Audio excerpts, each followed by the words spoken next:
현재 일본에서는 한국과 비슷한 시기에 코로나 백신 접종을 시작하며 관련 보도가 지속되고 있습니다. 그런데 여전히 한국에 대한 부정적 뉘앙스의 뉴스가 계속해서 나가고 있다고 하는데요. 특히 블룸버그에서 매월 발표하는 코로나 시대에 살기 좋은 국가에서 한국이 일본을 제끼고 8위로 순위를 한 단계 끌어올리고 일본이 9위를 기록하고 한국에 밀리면서 이에 대한 불만도 제기되고 있습니다. 앞서 블룸버그는 한국은 확진자 숫자와 치명률이 적지만 백신 접종이 부진해 8위로 집계한 것으로 보입니다.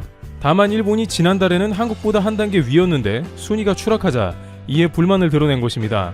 왜냐하면 일본은 1월 초 중순에 하루 확진자가 거의 10,000명으로 치닫던 때와 비교해서 현재는 1,000명 이하로 확진자가 현저하게 줄어들었기 때문에 봉쇄에도 성공적인데 한국보다 순위가 낮냐는 것이었습니다. 그래서인지 일부 극우 성향의 매체들은 자국보다는 한국의 백신 접종 보도를 하는 모습이 나오는데요. 산케이신문은 한국이 26일 아침부터 코로나 백신 접종을 시작했다고 보도하면서도 한국 내부에서 OECD 회원국 중에서도 가장 접종을 늦게 시작했다고 불만이 터져나온다고 했습니다. 또한 당국에서 아스트라제네카가 65세 고령자에 대한 임상 데이터가 충분하지 않은 관계로 인해서 접종을 보류하는 등 접종 초기부터 혼선을 빚고 있으며 접종도 주저하는 사람이 나온다고 전했습니다. 그 때문에 한국 야당에서는 대통령이 먼저 1호로 접종해야 하는 게 아니냐는 논란도 일고 있다고 일본에서 보도됐습니다. 반면 다른 나라에서는 대통령이나 90세 여성 등 접종에 대한 안전 우려를 불식시키기 위해서 애를 썼는데 한국은 K방역 자랑하더니 결국 백신 접종에서 문제를 일으키고 있다는 취지의 보도를 전합니다. 일부 언론들도 BBC 취재를 인용해서 한국이 자체 백신 생산에 너무 매달려 있어서 화이자나 모더나 백신 조달에 어려움을 겪었다면서 한국은 전 세계에서 가장 백신 접종 속도가 늦다고 지적하는 모습입니다. 한편 일본은 좀 더 임상에서 좋은 결과를 맞고 있는 화이자 백신이 들어와서 접종을 안정적으로 시작했다는 뉴스가 다방면에서 보도되고 있습니다. 하지만 이와 같은 일본의 해석과는 정반대로 전 세계 각국 언론에서는 전혀 다른 차원에서 한국을 조명하며 일본이 보기에 다소 거북한 의견도 내고 있습니다. 일본은 한국이 백신 접종이 OECD 꼴찌라고 지적하며 한국 내에서 그에 대한 불만이 매우 크다고 했습니다만 블룸버그에서 제시한 코로나 극복 상위 국가들을 살펴보면 최상위 국가인 호주, 뉴질랜드 등에서는 백신 접종률이 0과 0.01로 거의 없는 상황입니다. 이에 관해서 또한 세계 주요 매체들은 한국을 비롯 방역에 성공한 아시아 국가들은 백신 접종을 늦게 맞을 수 있는 사치를 부렸다고 보도했습니다. 블룸버그에서는 아시아 국가들은 오히려 유럽 등 선진 국가에서 2억 명이 백신을 맞는 것을 지켜봤다며 이들은 2억 건의 사례에서 큰 이상이 없는 것을 확인했고 백신 접종하는데 안도감을 가졌을 것이라고 전했습니다. 미주, 유럽 등 선진국에서는 너무 급하기 때문에 백신을 가릴 처지가 도저히 아니었던 것입니다. 또한 로이터 통신은 일본 언론의 논조와는 달리 한국 일부에서 백신에 대한 거부감은 있으나 대부분 차분하게 백신 접종 차례를 기다리고 있으며 90% 이상이 접종을 원하는 상황이라고 보도했습니다. 또한 일본에서도 스가 총리가 1호 접종을 하지 않았기 때문에 한국 대통령 보고 1호 접종을 왜 안 하냐는 것도 부적절합니다. 일본 내에서도 스가 총리가 왜 1호로 안 맞느냐는 논란이 동일하게 있는 것으로 전해지고 있습니다.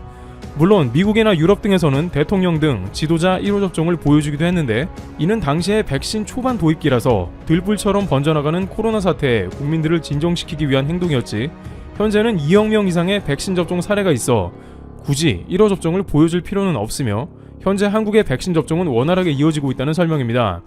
실제 한국에서 초반 백신 접종 대상자의 아스트라제네카 백신의 접종 동의율이 93%이며 화이자 백신의 접종 동의율이 95%로 일본에서 이야기하는 혼란은 없는 것으로 알려졌습니다. 코로나19 예방접종 대응 추진단은 요양병원 등 1차적으로 진행되는 백신 접종이 순조롭게 진행되며 일부 기저질환자를 제외하고 대부분의 인원들이 백신 접종을 하겠다고 답한 자료를 제시했습니다. 또한 일본 역시 화이자 백신이 7,200만 도스가 연내에 들어올 예정이라고 합니다만 아스트라제네카도 6천만 도스를 주문해 놨기 때문에 결국 한국과 크게 다를 점이 없다는 점도 있거니와 현재 특수주사기가 없어 그나마 화이자 백신의 6분의 1은 그대로 버려야 하는 상황이 나오고 한국의 백신 주사기까지 애원하고 있습니다. 따라서 일본과 한국은 백신 접종 상황 시기도 비슷하여 대동소이하거나 오히려 앞으로 특수주사기로 인해서 한국이 더욱더 백신 낭비를 하지 않으면서 원활한 접종으로 일본보다 앞설 것이라는 전망도 나옵니다. 정은경 질병청장을 비롯해서 독일의 메르켈 총리는 일본 일부 언론 등에서 지적했던 백신 접종 상황에 우려되는 각종 의견에 대해 정반대의 의견을 제시하는 모습을 보여주면서 한국의 백신 접종에 대해 거론했는데요. 정은경 백신 접종 추진단장 겸 질병관리청장은 이번에 접종되는 백신은 식품의약품안전처의 3중 검증 절차를 거쳐 허가되었거나 WHO 세계보건기구에서 안전성과 유효성에 대한 검증을 거쳐 사용 승인된 백신이고 전 세계적으로 이미 많은 사람이 접종받았다며 집단 면역 형성을 위해 접종 순서에 해당하는 분들은 접종에 적극적으로 참여해달라고 요청하기도 했습니다. 또한 질병청에 따르면 한국은 속도로 일본을 압도할 것으로도 보입니다. 일본에서 OECD 꼴찌인 한국이라고 지적했습니다만 질병관리청의 코로나 백신 접종 계획에서 확인되는 한국의 접종 계획은 하루에 2에서 3만 명가량으로 파악됩니다. 그런데 일본은 한국보다 백신이 10일 내외로 먼저 들어왔으나 여러가지 행정상 과정이나 백신 당사자 확인 등 절차상 문제가 복잡하여 한국에 하루 만에 따라잡힐 예정입니다. 고노다로 행정개혁상 겸 백신 담당상은 그나마 2월에 들어오기로 한 백신이 4월 말까지 지연되었다고 전하며 연신 죄송하다는 언급을 반복하고 있는 상황입니다. 심지어 한국은 늦게 백신 접종을 했지만 전 세계에서 최상위권의 속도로 집단 면역을 달성할 수 있다는 의견도 제기되고 있습니다. 왜냐하면 한국은 수차례 접종 시뮬레이션은 물론이고 질병청에서 개개인과 가정 단위로 계속해서 접종 관련 안내 문자를 발송하고 있고 전국 단위 하루 만에 이루어지는 택배 시스템과 화이자의 경우 영하 20도 내외로 운송 조건이 완화되는 등 속도만큼은 그 어느 나라도 따라오지 못할 정도로 백신이 빠르게 공급될 수 있다는 전망이 나옵니다. 한국에 있어서는 백신 안전성을 검토한 게 중요한 것이 OECD 꼴찌로 접종을 시작한 것은 오히려 자랑이라는 뜻입니다. 다만 오히려 해외에서 일부 백신 공급에 차질이 생기면 접종은 다소 늦어질 수 있겠지만 한국에서도 백신 생산 중이고 얀센과 노바백스 등이 더 수입되게 되면 이제는 본격적으로 준비해놓은 특수 주사기를 이용하여 백신을 한 방울도 낭비하지 않은 채로 동네 구석구석마다 갖춰진 병원과 접종시설 등에서 빠르게 접종을 전개하며 세계에서 가장 최상의 속도로 집단 면역을 갖출 수 있을 것으로 예상하고 있습니다. 정은경 질병청장은 이에 관해 빠르면 9월이나 늦어도 11월엔 집단 면역을 목표로 한다며 백신 접종 플랜을 발표했습니다. 한일 간의 차이점이 있다면 한국은 접종 시기를 말한 대로 잘 지켜나가고 있는 반면에 일본에서는 도쿄올림픽에 대한 개최 부담으로 백신 접종 시기를 빠르게 앞당겼으나 계속 지연된다는 점입니다. 또한 스가 총리는 도쿄올림픽을 자국민이라도 동원해 치르기 위해서 백신 접종을 서두른 국면이 있었지만 이마저도 계속해서 백신 공급이 지연되고 특수 주사기가 없어 백신이 낭비되는 상황도 예상되자 아예 도쿄올림픽을 무관중으로라도 개최하는 방안을 다시 검토하는 것으로 알려지고 있습니다. 백신 접종이 제대로 이뤄져 집단 면역 가운데 유관중으로 개최하려는 올림픽도 사실상 불가능하게 된 것으로 보입니다. 또한 일본에서 한국은 다들 꺼리고 있는 아스트라제네카만 접종한다는 의견을 제시했습니다만 독일 메르켈 총리는 현재 백신을 고를 때가 아니다 라면서 최근 언론과의 인터뷰에서 아스트라제네카 백신은 유럽의약품청이 승인했다면서 효과적이고 안전한 백신임을 강조했습니다.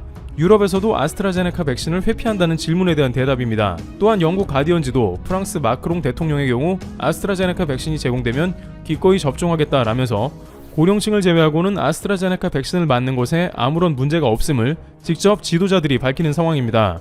이처럼 일본에서 각종 한국에 대한 부정적인 보도를 내는 것은 아무래도 최근 자민당 등 보수 지지층에서 한국이 태도를 고치지 않으면 상대를 안 해주겠다고 으름장을 놓는 등 최근 한일 간의 최악의 외교 국면으로 다시 돌입하면서 언론들까지 한국 때리기에 가세하며 각종 근거 없는 의견들을 모아 보도하는 것으로 보입니다. 지난 12월 한국은 백신 확보가 제로이고 일본은 1억 4천만 개를 확보했다며 사실상 일본 방역이 승리했다는 보도가 나갔던 일본 당국이 한국이 오히려 접종 속도에서 압도하며 일본을 가볍게 제친다는 국면을 맞고 있는 상황입니다. 트래블튜브 여기서 마치겠습니다. 감사합니다. 전 세계에서 중요한 움직임이 감지되고 있습니다. 국제사회에서 드디어 위안부 문제에 관한 목소리를 내기 시작한 것입니다. 이를 촉발한 건 아이러니하게도 하버드대의 램지어입니다. 우선 미국에서 위안부 역사를 왜곡한 램지어의 논문에 대한 비판의 목소리가 확산되고 있습니다. 학계에 이어 연방 의원들도 규탄에 동참했습니다. 거기다 관련 시민단체들도 적극적인 행보를 이어가고 있습니다. 지난해 트럼프 전 대통령의 탄핵을 주도했던 미국 하원 정보위원장 애덤 시프 의원은 이렇게 말했습니다. 제2차 세계대전 당시 일본군에 의해 조직적으로 자행된 전쟁 성폭력은 반인도적 범죄로 결코 잊혀지거나 변명의 여지가 없다. 그러면서 위안부 피해 생존자와 그 후손들과 함께 하겠다고 강조했습니다. 이어서 아시안 코커스 의장인 주디추 연방하원 의원도 나섰습니다. 그는 일본군의 위안부 문제가 오늘날까지도 생존자들을 괴롭히는 역사적 사실이라며 이를 뒤집으려는 어떠한 부조리한 시도도 용납될 수 없다고 강조했습니다. 이들은 램지어를 규탄한다며 LA 한인회에 보낸 성명에서 이같이 밝혔습니다. 위안부 관련 시민단체도 적극적으로 움직이고 있습니다. 우선 각계 저명 인사의 서명을 받아 램지어와 하버드대 학술지에 보낼 예정입니다. 왜곡된 사실의 교정과 사과를 공식적으로 요구하겠다는 입장입니다. 미국 내 저명한 역사학자들이 램지어 논문에 대한 반박 논문을 썼던 것은 닥터시사TV에서 전해드렸습니다. 역사학자들에 따르면 램지어의 논문은 오류투성이입니다. 그럴 수밖에 없는 게 역사적 사실과 논리로 쓰여진 논문이 아니라 오로지 선동을 위한 글이기 때문입니다. 이번에는 법학자들도 나섰습니다. 한반도 전문가로 꼽히는 테렌스 로리 미 해군대학 교수는 관련 세미나에서 논문의 방법론과 인용에 문제가 크다고 지적했습니다. 콜럼비아대 로스쿨 산하 한국법연구소 노종호 소장도 위안부 존재를 부인한 아베 신조 전 일본 총리의 주장을 거울처럼 그대로 보여준다며 매우 우려스럽다고 말했습니다. 중요한 건 여기서 끝이 아닙니다. 램지어의 논문은 국제적인 움직임까지 불러일으키고 있습니다. 다른 나라 피해자들이 공개 규탄에 나선 것이죠. 필리핀의 위안부 피해자 단체 나일라 필리피나는 공식 페이스북 계정에 이런 글을 올렸습니다.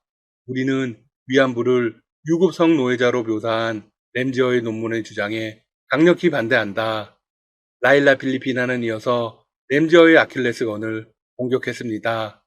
램지어가 대부분의 한국의 피해자들을 언급하기는 했지만 그 논문은 가장 끔찍한 형태의 군사폭력을 겪었던 필리핀 내 일본 전쟁 범죄 피해자들도 함께 모욕한 것이다.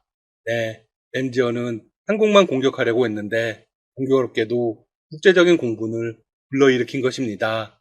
필리핀 측은 이렇게 단언했습니다. 램지어의 논문은 전쟁 당시 일본의 군대 성노예에 관한 이야기 전체의 신빙성을 떨어뜨리려는 얄팍한 시도에 불과하다. 그 논문은 과학적 가치를 지닌 연구물로 가장할 수조차 없다. 역사적 사건에 대한 저자 자신만의 매우 주관적인 해석이다.